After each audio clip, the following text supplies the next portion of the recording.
안녕하세요. 스케치업 프로 2015 강사 박남용입니다. 스케치업 프로 스케치업 프로 8버전부터 해서 버전이 업데이트 될 때마다 여러분들과 함께 새로운 버전에 대해서 제가 여러분들과 함께 이렇게 강의를 동영상을 통해서 하고 있는데요.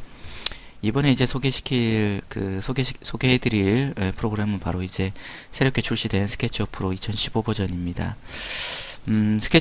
스케치업이라는 프로그램은 여러분들도 잘 아시다시피 사용자 위주의 어떤 아주 손쉬운 설계 도구라고 디지털 설계 도구라고 말할 수가 있겠지요. 굉장히 사용하기가 편하고, 그 다음에 이제 다른 어떤 3D 그래픽 프로그램과는 다르게 흔히들 우리가 뭐 프로그램들이 무겁다 뭐 이런 얘기를 많이 하는데, 굉장히 어떤 가벼우면서도, 그 다음에 스케치업 프로 2015 이 프로그램 자체가 뭐 200메가도 안 되는 프로그램이라서 적은 용량으로도 가장 최고의 어떤 가장 큰 프로그램이 어떤 뭐라 그럴까요? 무게 대비, 용량 대비, 그러니까 효과의 어떤 극대치를 우리가 이룰 수 있는 프로그램이 바로 스케치업 프로 2015가 아닐까라는 생각이 듭니다. 물론 이제 기존의 스케치업도 당연히 이제 아주 좋은 기능들을 많이 담고 있었고요. 2015 버전도 이제 많이 업그레이드된 그런 어떤 프로그램이라고 볼 수 있겠습니다. 이번 시간에 여러분들하고 목차에 대해서 간단히 소개를 하고요. 그 다음에 이제 스케치업의 화면 구성과 그 다음에 이제 시작을 어떻게 할 것인지에 대해서 여러분들과 함께 같이 한번 살펴보도록 하겠습니다. 먼저 이제 목차를 보게 되면 첫 번째는 이제 소개, 화면 구성, 사용자 툴바 생성에 대해서 여러분들과 함께 살펴볼 거고요. 부가적으로 이제 첫 번째에서는 스케치업 소개, 화면 구성, 사용자 툴바 생성만 이렇게 되어 있지만, 특히나 이제 스케치업은 이제 마우스를 활용하는 방법에 대해 여러분들이 잘 알아두셔야 되고, 그 다음에 화면을 조작하는 방법에 대해서도 여러분들이 잘 눈여겨보셔야 되는데, 마우스 조작과 그 다음에 화면 제어 방법에 대해서 여러분들과 함께 또 살펴보도록 하겠습니다. 추가적으로. 두 번째는 이제 프린시펄 앤 드로잉 툴이라 그래가지고, 프린시펄이라는 것은 아주 기본적인 도구를 얘기하고요. 그 다음에 이제 드로잉 툴이라 해서 직접 이제 어떤 객체를 우리가 드로잉할 수 있는, 그릴 수 있는 도구들에 대해서, 툴이 도구라는 의미죠. 그래서 도구들에 대해서 살펴보도록 하겠습니다. 어찌 보면 이제 프린시펄하고 이제 드로잉 툴이 어찌 보면 가장 기본적인 어떤 스케치업에서 가장 기본적인 도구이기도 하지만 또 가장 중요한 도구일 수도 있습니다. 세 번째는 이제 에디트 툴이라 그래서 그려놓은 어떤 드로잉된, 즉 그려놓은 어떤 객체들이라든지 그림들에 대해서 수정하는 그런 어떤 도구들이 되겠고요. 네 번째는 이제 솔리드 툴이라 그래서 스케치업 8버전부터 이제 새롭게 등장한 툴이죠. 그래서 솔리드 툴에 대해서 살펴보도록 하겠습니다.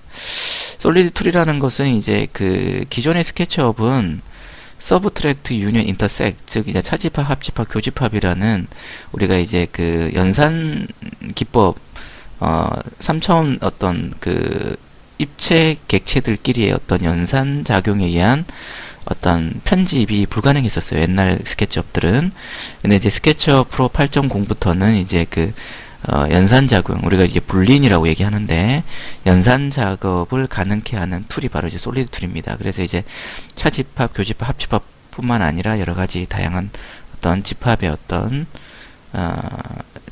집합의 개념, 그 다음에 합집합의 개념, 차집합, 합집합, 교집합의 개념, 플러스 다른 어떤 연산 작용의 개념까지 담고 있는 툴이라고 볼 수 있겠습니다.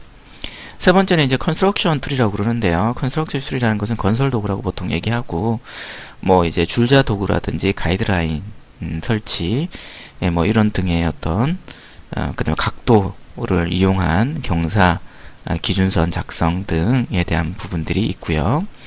그 다음에 샌드박스하고 섹션 툴이라는 것은, 이제 샌드박스라는 것은 말 그대로 모래박스라는 얘기죠. 그래서 모래상자를 이용해서 여러가지 유선형의 어떤 형태라든지 다양한 어떤 지형의 형태를 만들 수 있는 부분이 바로 샌드박스를 이용해서만 활용할 수가 있겠고요.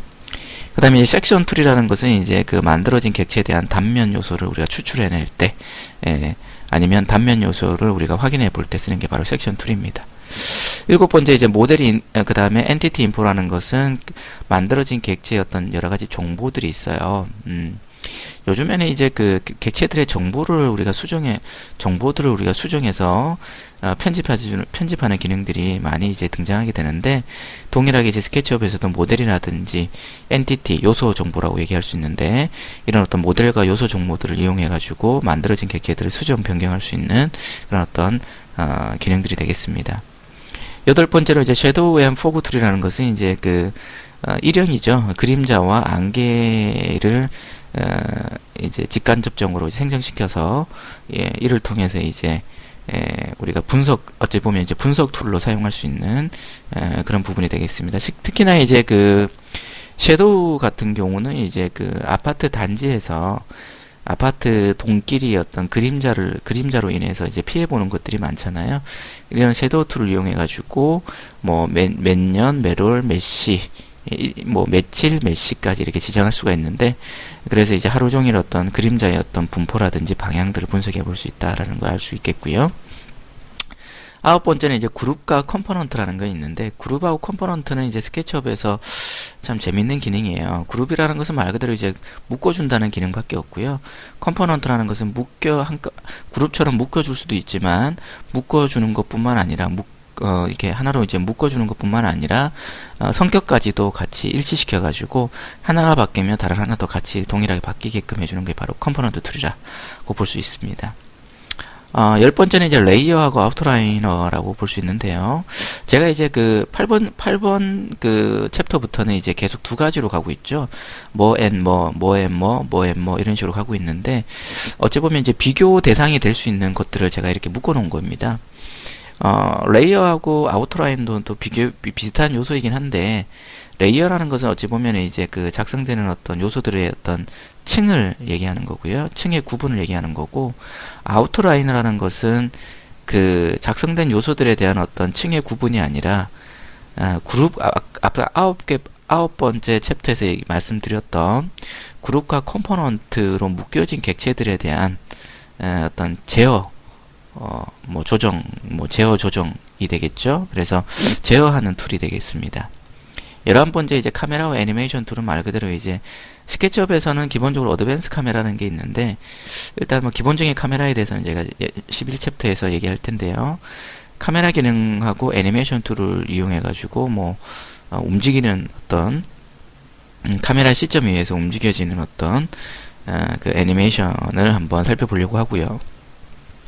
그 다음에 12번째 챕터에서는 웨어하우스하고 구글 툴인데요. 기본적으로 이제 그 2013 버전부터는 이제 익스텐션 웨어하우스라는 게 제공되기 때문에 기존의 웨어하우스보다는 좀 더 확장된 웨어하우스. 여기서 웨어하우스라는 것은 공유 집이죠. 웨어이라는 것이 공유하다. 하우스가 집이기 때문에 전 세계의 그 스케치업 유저들이 무료로 올려놓은 여러 가지 뭐 그 플러그인이라든지 여러 가지 그 컴포넌트 요소들, 여기서 이제 컴포넌트 요소라고 하면은 이제 만들어 놓은 어떤 뭐 책상이라든지 뭐 집이라든지 뭐 자동차라든지 이런 것들이 서로 공유하고 있어요. 요런 전 세계의 스케치업 유저들이 공유하고 있는 이런 자료들을 서로 이제 그 어떤 제약 없이 사용할 수 있도록 그런 것들을 이제 골라서 찾을 수 있고 또 골라서 쓸 수 있도록 해주는 곳이 바로 이제 웨어하우스. 어찌 보면 이제 뭐 그 슈퍼마켓, 백화점이라고 볼 수도 있고 슈퍼마켓이라고 볼 수도 있어요. 우리가 이제 백화점이나 슈퍼마켓 가서 어떻게 내가 원하는 것을 가지고 오잖아요. 그죠? 물론 이제 돈을 지불해서 가져올 수도 있는데, 이 웨어하우스라는 것은 이제 무료로 돈을 지불해서 가져올 수도 있고, 대부분은 또 무료로 여러분들이 가져올 수도 있다. 필요한 것들을. 그 다음에 구글 툴이라는 것이 이제 스케치업에서는 이제 강력한 기능이 바로 구글 툴이죠. 구글 어스하고 연계되어서 구글 구글 맵에 나와 있는 어떤 위치 정보라든지 여러 가지 지형 정보를 가져올 수 있는 툴을 얘기하고요. 그 다음에 이제 매치 포토 툴이라는 것이 13챕터에 나와 있는데 굉장히 좀 재밌는 기능이에요. 그래서 뭐냐면 이제 말 그대로 매치 포토라는 것은 사진 일치 기능이라고 볼 수 있거든요. 그래서 사진으로 찍은 건물의 어떤 이미지가 있다면 그 사진의 건물의 이미지를 스케치업으로 불러와서 그 사진의 건물 이미지 위에다가 직접 여러분들이 스케치업에서 라인을 그리거나 아니면 도형을 작성해서 사진 건물과 동일한 어떤 3D 객체를 건물 객체를 우리가 만들어내는 기능이 바로 이제 매치 포토 툴이라고 볼 수 있습니다. 14번째 챕터에서는 루비 스크립이라고 그러는데요. 루비 스크립, 다른 어떤 그 3D 그래픽 소프트웨어에서는 이제 플러그인 또는 아니면은 이제 뭐 다른 어떤 그 뭐라 그럴까요?